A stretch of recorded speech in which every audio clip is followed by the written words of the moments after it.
Hey there, Sir Daniel 1975, Dan Williamson, trumpet player for 36 years.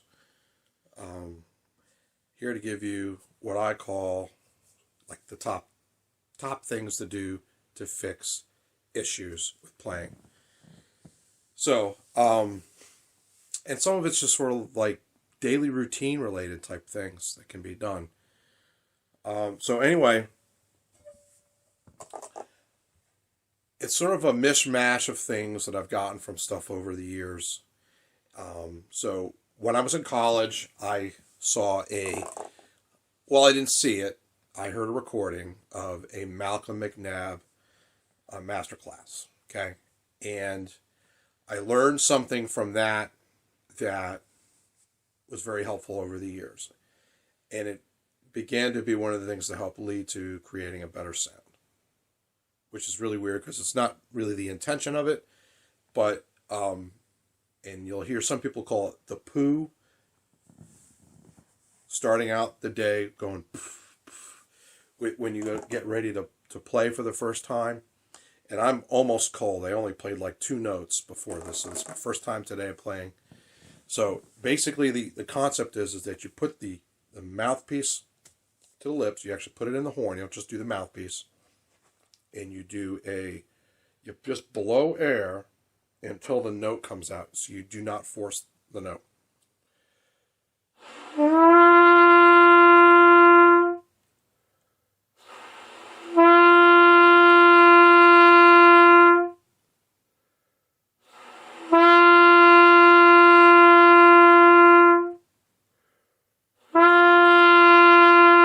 Okay.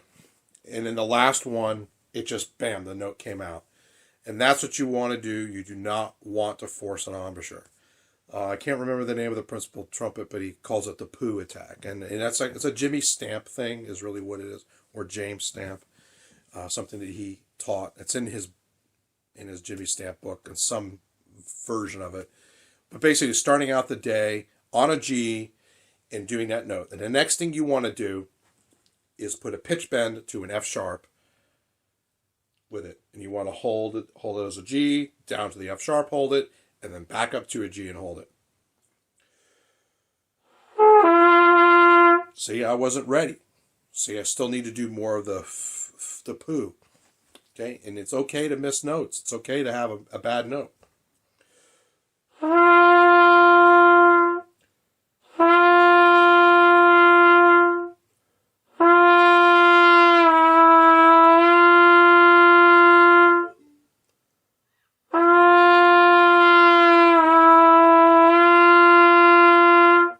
So all this is to help get your pitch center and everything. Okay, so there's that.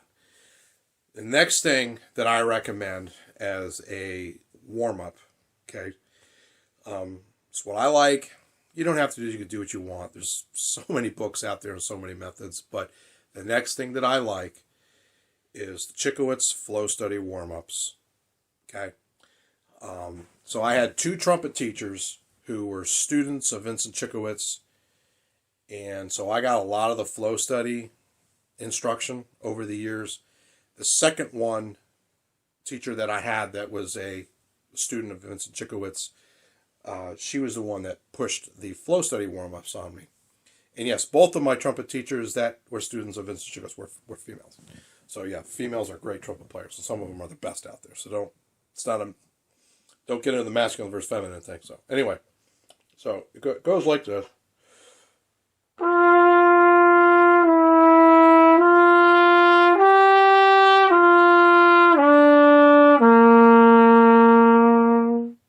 It's a very simple thing like that. Try not to stab at the notes. Keep it steady. There's a crescendo and a decrescendo in it. Anyway, get the book. You can order it, I think, off Amazon now. The Vincent Chickowitz Flow Studies. I'm not sharing a link. You can get this, okay?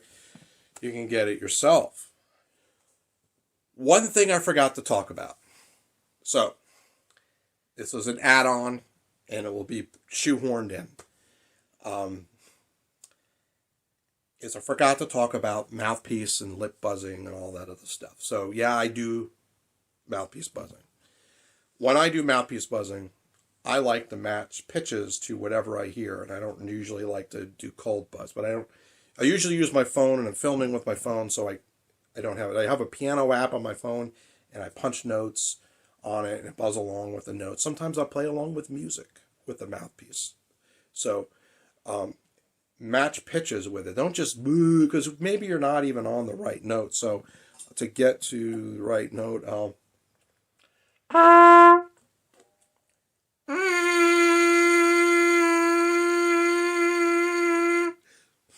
you understand?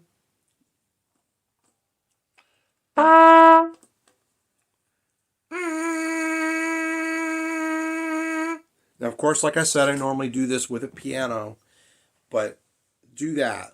Another thing that can be done, it can be helpful, and it's hard to explain its benefits, and I'm not the best person to do it, but it has something to do with ear training and getting your lips to recognize all the different partials, but to do a wind up with the mouthpiece. So.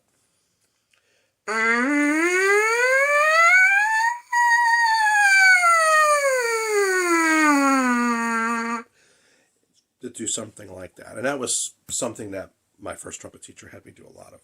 And I think it was a Chikowitz thing. Anyway, do a wind up. Some people go way higher than I can, whatever, But, it's about really learning where everything is with your embouchure. So, can't believe I forgot to talk about this too. So this is another one. This is another tips and tricks thing. Maybe this is just going to be, this is going to be a really long video, but it's going to be worth it.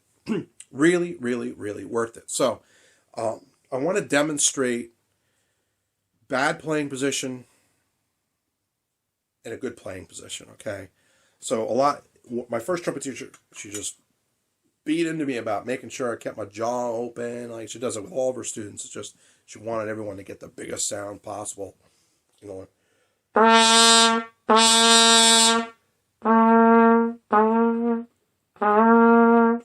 so I was lowering my jaw. So she taught us to really do that. So, aside from just opening your jaw up, you also got to line your teeth up. And I see a lot of players that I know they're not lining their teeth up because their horns are pointed downward like this. So what does that? See, when you line your teeth up, the horn sits more horizontal. And when you play with an overbite, the horn does this. Okay, and I'll show that to you. So here's my teeth lined up. And here's if I play with an overbite. And you see how bad the sound is, okay? So to fix that sound, okay, open the jaw and line up the teeth. It's not that hard. And this is one of those things that if some people, when they do this, it's going to fix their sound instantaneously. They may actually have a beautiful sound, and they just don't know it because nobody told them to open the jaw and line up the teeth. They're playing like this, okay? So there's not enough room for the air to come through the teeth. So I'll show this again. So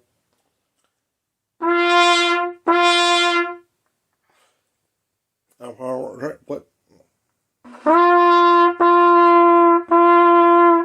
if I really close my teeth?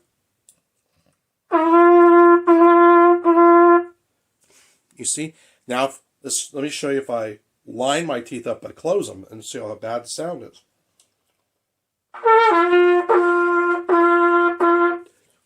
That's where that's coming from when you hear a young person or even an older person playing and they got a sound, teeth are closed. You got to open them up.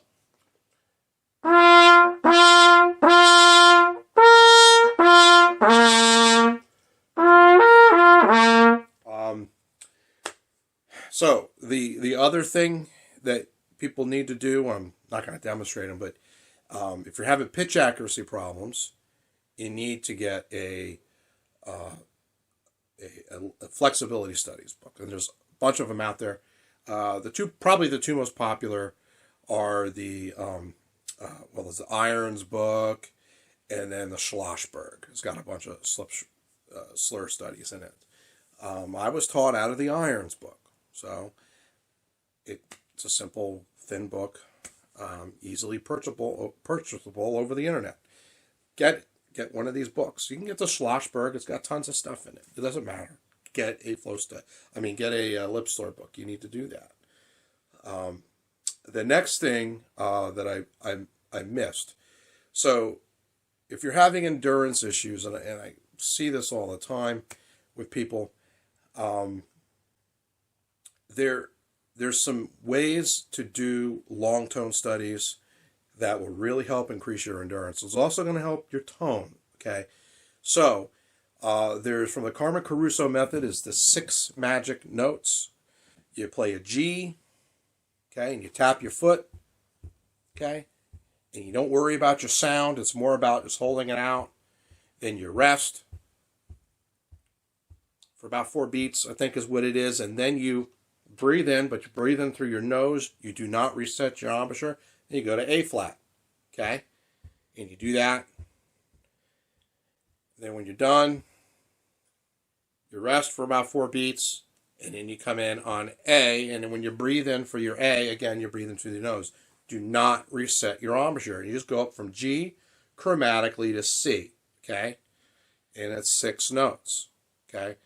You will find what it does. It really is going to work those corners really well, and that's what you need, is those corners to be really strong on the embouchure. The next exercise that you can do, and I'll play a little bit of it to kind of help you out. It's kind of similar, but from my memory, I don't think you have to worry about resetting the embouchure, so I don't when I do it. But what you do is you start on a F sharp for the long tones, and make sure you play them soft now.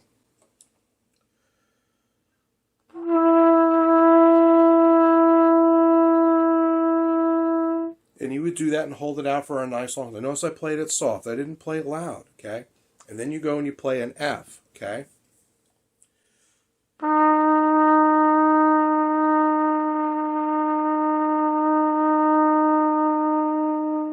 And I'm playing it so soft, there's even a little bit of air in the sound. Yeah, play it. So then, after you do the F, you go up to an A flat. No, sorry, G. You go up to a G.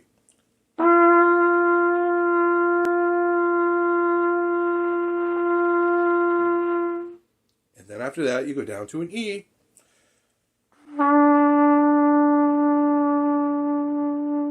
And then you go up to an A flat.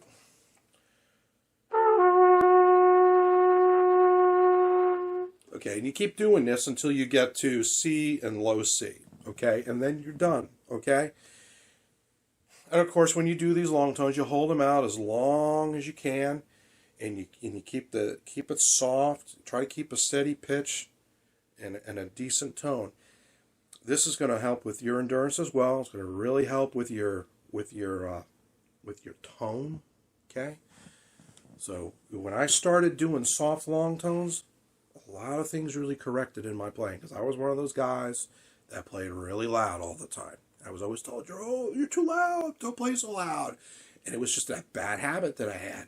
But practicing soft long tones was a major cure for playing loud.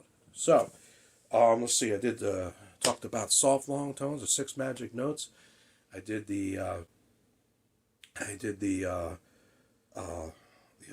lip slurs. Okay, the next thing I want to talk about is it's about connected airstream, and this was something that I was not good at for many years. So you got to be able to play with a nice steady airstream from one note to the next.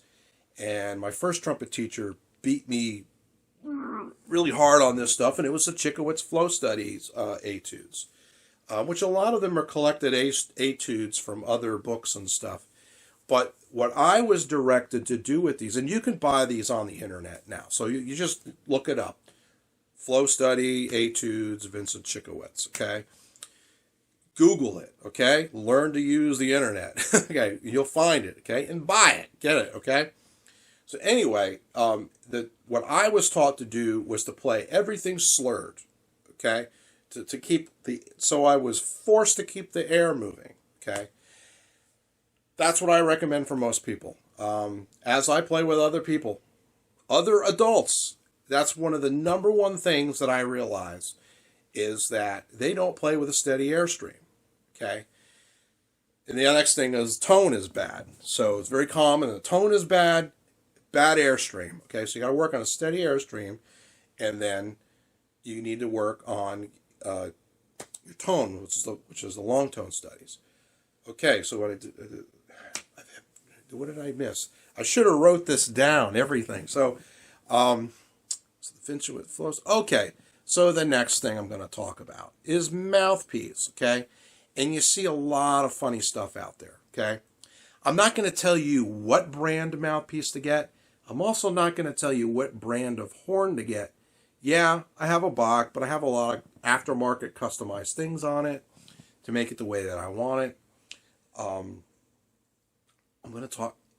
just going to tell you what characteristics I suggest. Okay. I think, and I've heard the complete opposite come from a lot of people. So, I suggest that you play on the largest mouthpiece that you are comfortable playing with. Okay. But there's one more thing I want to talk about, and I want to demonstrate this. So, one of the other things that drastically helped improve my tone was playing a Symphonic series style mouthpiece. And so I'm going to hold up a Bach mouthpiece to the camera. Okay, so you see the opening of the throat. And here is a Dennis Wick 1. This is a Bach 1C and a Dennis Wick 1. Now you can get a Bach 1C and a Symphonic series from Bach, and it'll be pretty much the same thing. But it's just, I just got a Dennis Wick because I like Dennis Wick stuff and less money. Now, yes, you can see. You see how much more open the throat is? Okay. The other thing is back bore and size of the shank. Look at this, okay? It's called the barrel back bore. Okay. Things like that really help improve the sound. So your standard C-cup mouthpieces, without them being a Symphonic altered with different throats and backbores, they're technically really, in my opinion, a student mouthpiece. Okay? A student mouthpiece. Okay? They're fine. Some people are great on a stock 1C, 1.5C, 1.25C, 3C, etc., etc. Fine. That's your thing? Great. But give it a whirl. Okay? Buy the same mouthpiece. If you're using a Bach, go to Mouthpiece Express and look at the Symphonic series and buy the mouthpiece you normally play on with. This has got a 24 throat, okay? Get a 24 throat or a 25 throat. Standard mouthpiece has a 27 throat, which is really funny. The higher the number, the smaller the throat. The smaller the number, the bigger the throat. I don't understand that, but that's how that's measured. So the next thing I'm going to talk about, aside from trumpet now, we're going to switch over to cornet, okay? And it's because I've gotten into brass bands. I'm playing in, I guess you could say, the second or third brass band I've ever been in. And I notice a lot of the people aren't playing on British-style brass band mouthpieces, okay? There's nothing I can do about it because I'm not in charge. But I'm going to show you a difference. So this is a standard Bach 3C cornet mouthpiece, which in the brass band world, British brass band style, you consider this to be a trumpet mouthpiece, by the way.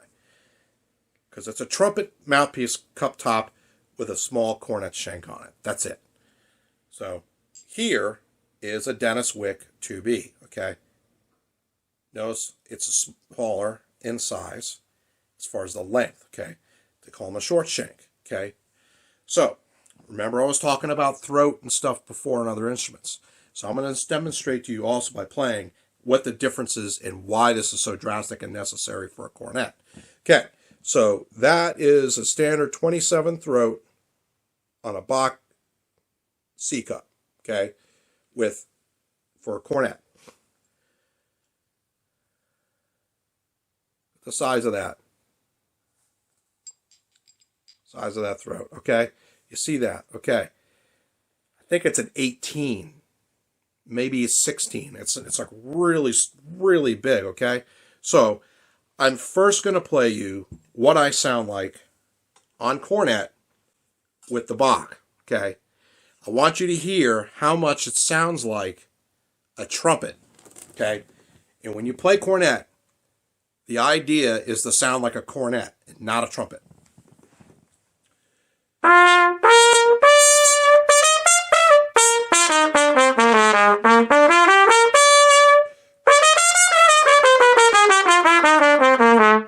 Okay. Some people say, you sound fine. No, I don't. That's terrible.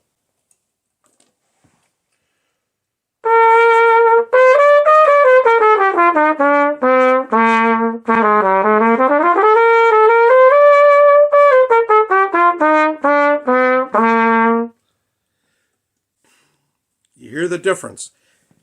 This is very important now, okay? If you have a sound on the cornet, are you playing on something like this? I'm not concerned about the size as far as whether it's a 3, 5, 7, 1 1/4, or a 10.5, whatever.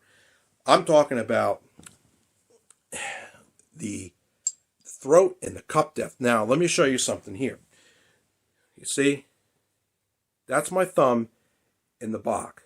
All the way in. See, I'm pushing against it, okay? Notice you can still see half my nail. This is the 2B, which is not the deepest. If it's a single digit in Dennis Wick, it's deeper. So here is the 2B. Almost my whole thumbnail is inside it. It is much deeper, okay? The characteristics of the cup, the throat, the backbore, and the shank all help give it the British brass band sound. And if you're playing in a British brass band, that's what you need to be using, is something like that. You don't have to use a Dennis Wick. Yamaha has a short shank model line with really deep and big throats. Curry does. There's some other custom ones you can get, but they're out there. You can get a British style mouthpiece, okay? Yes, you're going to find these in America with some of the people playing on these. This is not what I recommend, okay?